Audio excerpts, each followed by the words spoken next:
Good morning everyone. तो आप सभी को दीपावली की हार्दिक शुभकामनाएं। तो फ्रेंड्स, आज है 24 अक्टूबर और आज के इस सेशन में 24 अक्टूबर से बनने वाले सभी महत्वपूर्ण क्वेश्चंस को डिस्कस करेंगे। तो सबसे पहले आप सभी के लिए एक सवाल है जिसका आंसर आप सभी को देना है कमेंट्स बॉक्स में। भारत के आदित्य L1 मिशन के प्रधान वैज्ञानिक कौन होंगे? एस सोमनाथ, समीर कामत, शंकर सुब्रमण्यम, प्रेमचंद्र स्वामी। फ्रेंड्स, इस सवाल का आंसर आप सभी को क्लास के लास्ट में मिलेगा। तो चलिए डिस्कस करते हैं फर्स्ट क्वेश्चन। हाल ही में वन्य जीव बोर्ड द्वारा किस राज्य में एक नए बाघ अभ्यारण्य को मंजूरी दी गई है? तो फ्रेंड्स, ये नया टाइगर रिजर्व बनाया जाएगा मध्य प्रदेश में। कहां पर बनेगा? तो याद रखेंगे मध्य प्रदेश में इसे बनाया जाएगा और इस टाइगर रिजर्व का नाम होगा दुर्गावती टाइगर रिजर्व, जो कि मध्य प्रदेश राज्य में बनाया जाएगा। फ्रेंड्स, यह टाइगर रिजर्व नरसिंहपुर, दमोह और सागर जिलों में 2339 वर्ग किलोमीटर में फैला होगा। यानी कि मध्य प्रदेश के 3 जिलों में ये आएगा, जिसमें नरसिंहपुर शामिल है, दमोह और सागर जिला। फ्रेंड्स, दुर्गावती टाइगर रिजर्व को पन्ना टाइगर रिजर्व से जोड़ा जाएगा। किससे जोड़ा जाएगा इसे? तो दुर्गावती टाइगर रिजर्व को पन्ना टाइगर रिजर्व से जोड़ा जाएगा। अब डिस्कस कर लेते हैं मध्य प्रदेश के बारे में कुछ बेसिक इंफॉर्मेशन। तो सबसे पहले आप सभी याद रखेंगे, यहाँ पर आपको देखने को मिलेगा पन्ना टाइगर रिजर्व। पन्ना टाइगर रिजर्व भी कहां पर है? तो ये भी मध्य प्रदेश में है और यहाँ पर बनाया जाएगा Durgavati tiger reserve. Durgavati tiger reserve और पन्ना टाइगर रिजर्व को एक ग्रीन कॉरिडोर के माध्यम से जोड़ा जाएगा। यानी कि इन दोनों टाइगर रिजर्वों को ग्रीन कॉरिडोर बनाकर जोड़ा जाएगा, जिससे बाघों की आवाजाही प्राकृतिक रूप से हो सके। जैसा कि आप सभी को ज्ञात है कि केन बेतवा लिंक परियोजना बनाई जा रही है। फ्रेंड्स, केन बेतवा लिंक परियोजना, ये है बेतवा नदी और यहां से निकलती है केन नदी। ये दोनों किसकी सहायक हैं? तो यमुना की सहायक हैं। फ्रेंड्स, याद रखेंगे आप सभी। अब केन नदी को बेतवा नदी से जोड़ने के लिए एक नहर निकाली जाएगी। फ्रेंड्स, इस नहर से क्या होगा? जो पन्ना टाइगर रिजर्व है, इसका कुछ एरिया जल में डूब जाएगा इस नहर के बनने से। इसीलिए यहाँ पर ग्रीन कॉरिडोर का निर्माण किया जाएगा, जिससे टाइगरों की आवाजाही दुर्गावती टाइगर रिजर्व में भी हो सके। और दूसरा, Ranipur tiger reserve. Ranipur tiger reserve कहां पर बनेगा? तो ये बनेगा उत्तर प्रदेश में। तो दोनों ही पॉइंट बहुत महत्वपूर्ण है, याद रखेंगे। दुर्गावती पूछे तो मध्य प्रदेश, रानीपुर टाइगर रिजर्व पूछे तो उत्तर प्रदेश, और पन्ना टाइगर रिजर्व कहां पर है? तो ये है मध्य प्रदेश में। मध्य प्रदेश को नदियों का मायका भी कहते हैं, हृदय प्रदेश के नाम से भी जानते हैं और टाइगर स्टेट के नाम से भी मध्य प्रदेश को जाना जाता है। मध्य प्रदेश की राजधानी फ्रेंड्स भोपाल है, याद रखेंगे आप सभी। मध्य प्रदेश से एक और पॉइंट याद रखेंगे, Kuno national park. Kuno national park कहां पर है? तो ये मध्य प्रदेश के श्योपुर जिले में आता है और हाल ही में कूनो नेशनल पार्क में नामीबिया से टाइगर लाए गए हैं। कहां से लाए गए हैं? तो नामीबिया से चीतों को लाया गया है फ्रेंड्स, जिसमें से एक चीते का नाम प्रधानमंत्री नरेंद्र मोदी जी ने आशा रखा है। तो ये पॉइंट भी आप सभी को याद रखना है। कितने चीते लाए गए हैं? तो 8 चीते लाए गए हैं। नामीबिया कहां पर है? तो नामीबिया अफ्रीका महाद्वीप में स्थित है। आगे बढ़ते हैं। मध्य प्रदेश के वर्तमान में मुख्यमंत्री शिवराज सिंह चौहान है, जबकि राज्यपाल मंगूभाई छगन भाई पटेल है। विधानसभा सीटों की संख्या 230 है, राज्यसभा की सीटों की संख्या 11 है और लोकसभा सीटें मध्य प्रदेश में है 29। तो ये मध्य प्रदेश के बारे में बेसिक इंफॉर्मेशन थी, जिसके बारे में आप सभी को याद रखना है। अगला क्वेश्चन है कि संयुक्त राष्ट्र मानवाधिकार परिषद के विशेष दूत के रूप में किसे नियुक्त किया गया है? तो फ्रेंड्स, संयुक्त राष्ट्र मानवाधिकार परिषद के विशेष दूत के रूप पर नियुक्त किया गया है डॉक्टर KP अश्वनी को। फ्रेंड्स, ये कहाँ की रहने वाली है? तो ये कर्नाटक की रहने वाली है। कहाँ की रहने वाली है? तो याद रखेंगे आप सभी, ये कर्नाटक की रहने वाली है। फ्रेंड्स वह इस पद पर नियुक्त होने वाली पहली भारतीय और एशियाई महिला है, यानी कि पहली भारतीय महिला भी है और पहली एशियाई महिला भी है इस पद पर नियुक्त होने वाली। अन्य ऑप्शंस के बारे में भी रिवीजन कर लेते हैं, जैसे कि रवाफ फातिमा, ये यूएन में अवर महासचिव के पद पर तैनात है, जो कि बांग्लादेश की रहने वाली हैं। रुचिरा कंबोज यूएन में भारत के स्थायी प्रतिनिधि हैं वर्तमान में। अब्दुल्ला साहिद संयुक्त राष्ट्र महासभा के वर्तमान में अध्यक्ष हैं। डिस्कस कर लेते हैं संयुक्त राष्ट्र मानवाधिकार परिषद के बारे में। फ्रेंड्स स्थापना कब की गई थी? 2006 में। इसका मुख्यालय यानी कि हेडक्वार्टर कहाँ पर है? जिनेवा स्विट्जरलैंड में है। वर्तमान में अध्यक्ष कौन है? तो फेडरिको है वर्तमान में इसके अध्यक्ष। मानवाधिकार दिवस कब मनाते हैं? तो 10 दिसंबर को मनाया जाता है। ये पॉइंट भी आप सभी को याद रखना है। अगला सवाल है कि किस बैंक ने धन वर्षा योजना लॉन्च की है?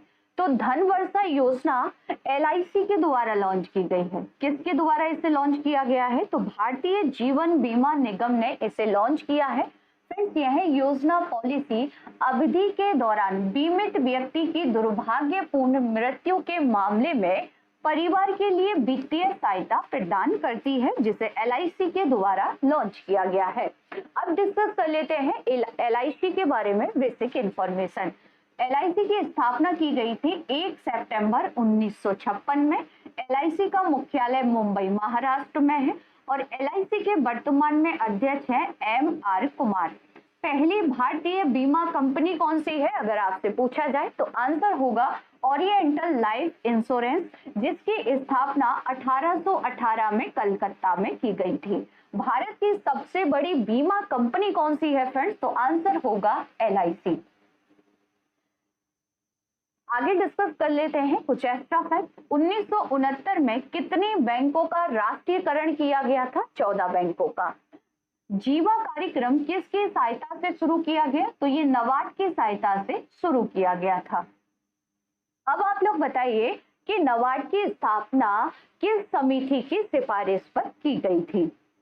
नेक्स्ट क्वेश्चन है कि भारत और किस देश के बीच BOP कृष्णा यानी कि बॉर्डर आउट पोस्ट कृष्णा का उद्घाटन किया गया है? तो फ्रेंड्स ये किया गया है भारत और बांग्लादेश के बीच।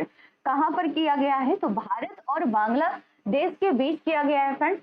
सीमा सुरक्षा बल यानी कि BSF के महानिरीक्षक अजय सिंह ने उत्तर बंगाल फ्रंटियर में जलपाईगुड़ी सेक्टर में, जलपाईगुड़ी कहां पर आता है? तो ये पश्चिम बंगाल में आता है।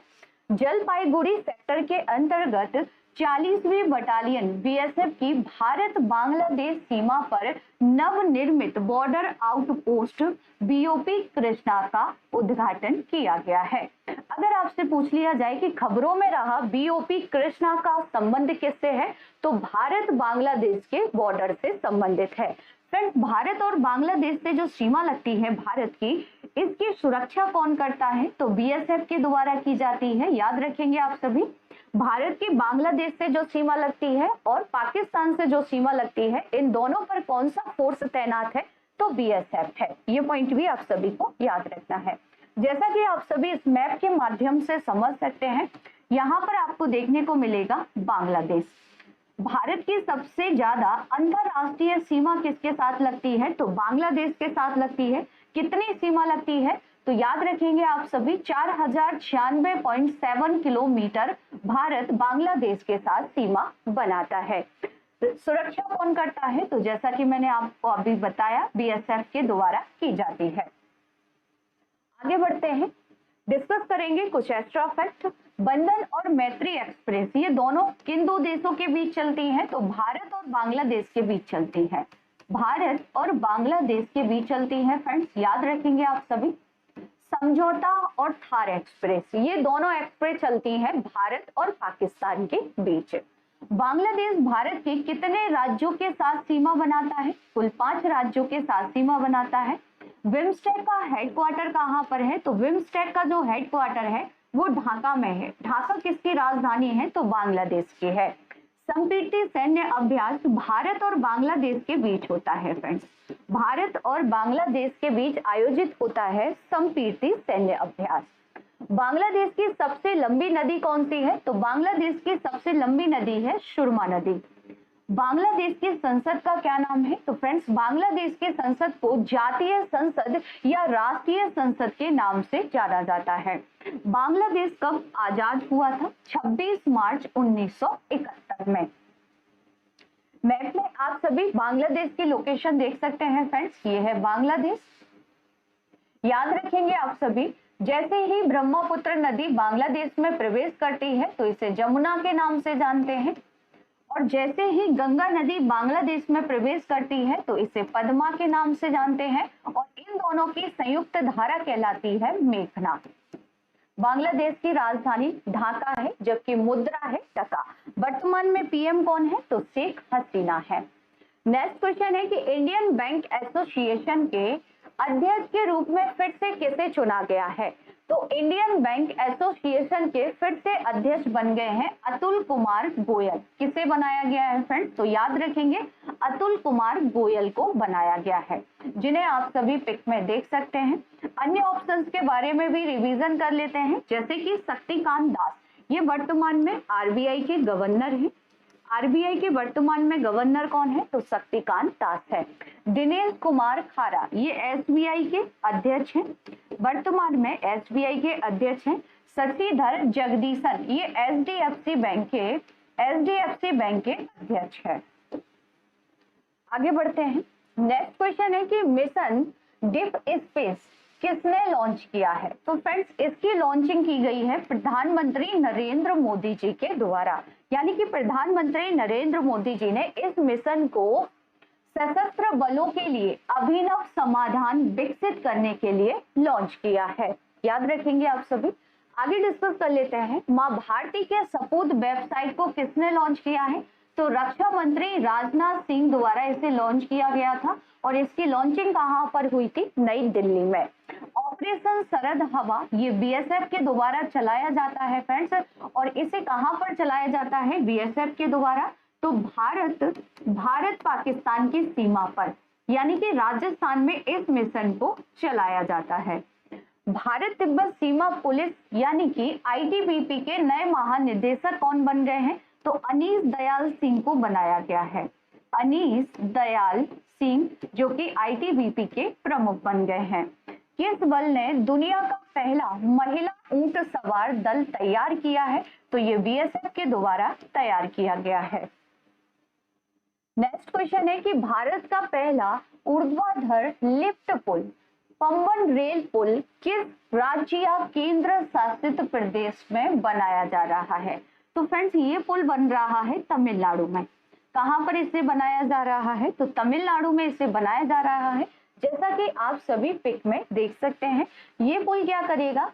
तमिलनाडु से रामेश्वरम को जोड़ेगा। यहाँ पर आप सभी मैप में देख सकते हैं, ये है श्रीलंका, ये है प्यारा भारत, और यहाँ पर है तमिलनाडु। अब ये तमिलनाडु को किससे जोड़ेगा? तो रामेश्वरम से जोड़ेगा, इसीलिए इस पुल का निर्माण किया जा रहा है। आगे डिस्कस कर लेते हैं अन्य ऑप्शंस के बारे में, जैसे कि बिहार से आप सभी याद रखेंगे, गयाजी डैम। गयाजी डैम जो कि किस नदी पर बनाया गया है? तो ये फाल्गु नदी पर बनाया गया है। फाल्गु नदी पर इसे बनाया गया है, और ये रबड़ डैम है। मेघालय से आप सभी याद रखेंगे, रबड़ के जो ब्रिज हैं, रबड़ ब्रिज जिन्हें जीवित पुल के नाम से भी जाना जाता है, इन्हें यूनेस्को की अस्थायी सूची में शामिल किया गया है। जम्मू कश्मीर से आप सभी याद रखेंगे, चिनाब नदी पर दुनिया का सबसे बड़ा रेलवे पुल बनाया जा रहा है। आगे बढ़ते हैं, डिस्कस कर लेते हैं Tamil Nadu latest current affair. Dugong संरक्षण का केंद्र कहाँ स्थापित किया गया है? तो इसे तमिलनाडु में बनाया गया है। किस राज्य को best mountain hill view destination के लिए आउटलुक ट्रैवलर अवार्ड 2022 का रजत पुरस्कार दिया गया है? तो फ्रेंड्स यह पुरस्कार दिया गया है तमिलनाडु को। अगस्त मलाई हाथी रिजर्व, जिसे हाल ही में अधिसूचित किया गया, किस राज्य में स्थित है? तो फ्रेंड्स इसे तमिलनाडु राज्य में बनाया गया है। नेक्स्ट क्वेश्चन है कि प्रधानमंत्री नरेंद्र मोदी जी ने किस राज्य में mission school of excellence launch किया है? तो फ्रेंड्स इसे गुजरात राज्य में लॉन्च किया गया है। कहां पर इसकी लॉन्चिंग हुई है? तो गुजरात राज्य में इसे लॉन्च किया गया है और यह मिशन विशेष रूप से गुजरात में नई कक्षाओं, स्मार्ट कक्षाओं, कंप्यूटर प्रयोगशालाओं की स्थापना और राज्य में स्कूलों के बुनियादी ढांचे के माध्यम से शिक्षा को मजबूत करने के लिए इसकी शुरुआत की गई है। नेक्स्ट क्वेश्चन है कि मिशन चंद्रयान 3 कौन लॉन्च करेगा? तो फ्रेंड्स मिशन चंद्रयान 3 ये इसरो के द्वारा लॉन्च किया जाएगा और इसकी लॉन्चिंग होगी 2023 जून में इसकी लॉन्चिंग की योजना बनाई जा रही है इसरो के द्वारा। फ्रेंड्स इसे किससे लॉन्च किया जाएगा? तो याद रखेंगे व्हीकल मार्क 3 से इसकी लॉन्चिंग होगी। चंद्रयान भारत ने कब लॉन्च किया था? 2008 में। चंद्रयान 2 पूछे तो 2019 और चंद्रयान 3 भारत लॉन्च करने वाला है जून 2023 में, जिसे इसरो के द्वारा लॉन्च किया जाएगा। नेक्स्ट क्वेश्चन है कि किस राज्य ने सबसे अधिक प्रदूषण फैलाने वाली औद्योगिक इकाइयों को सूचीबद्ध करने वाली वेबसाइट की शुरुआत की है? तो फ्रेंड्स ये वेबसाइट शुरू की गई है झारखंड सरकार के द्वारा। किसके द्वारा इसे शुरू किया गया है? तो झारखंड सरकार ने इस वेबसाइट की शुरुआत की गई है। तो शुरुआत में मैंने आपसे जो सवाल पूछा था उसका आंसर है फ्रेंड्स शंकर सुब्रमण्यम, यानी कि राइट आंसर होगा ऑप्शन सी। पिछली क्लास में आपसे जो क्वेश्चन पूछे गए थे उनके आंसर देख लेते हैं। भारतीय अंतरिक्ष अनुसंधान संगठन किस देश के वैश्विक संचार नेटवर्क OneWeb के 36 उपग्रहों को लॉन्च किया है? तो ये यूके के थे जिनकी लॉन्चिंग 23 अक्टूबर को की गई है। केंद्र सरकार ने किस नदी पर भारत के पहले निलंबन पुल को मंजूरी दी है? तो ये कृष्णा नदी पर बनाया गया है। निम्नलिखित में से कौन मोतीलाल नेहरू के साथ स्वराज पार्टी के सह संस्थापक थे? तो आंसर होगा ऑप्शन सी चित्तरंजन दास।